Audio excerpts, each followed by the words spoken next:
Peter, another common objection that we get is someone who's really keen to start, but they will say, I don't have the money to start.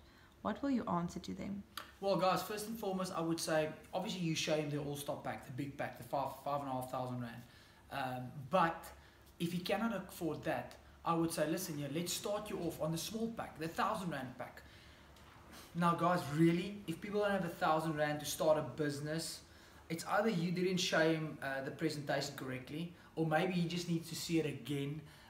But I think sometimes we try and force people on, we try and sell them on this opportunity. I mean, really, if you really share this opportunity with passion and with heart, and you're authentic with the opportunity, and you're serious about this opportunity, even if he doesn't have 5,000, you will have 1,000 rand to get started.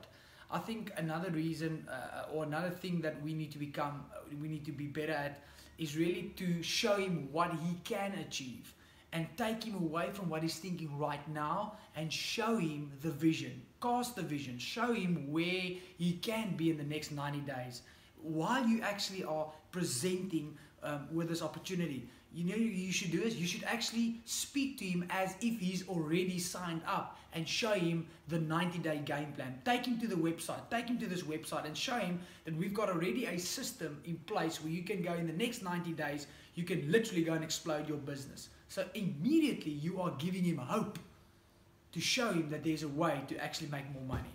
So always be real and authentic, and you know, feel the heartbeat, feel the feeling, feel the energy in that conversation, and take him from where he's right now to the place where he wants to be, and obviously show him the way. Great, thank you.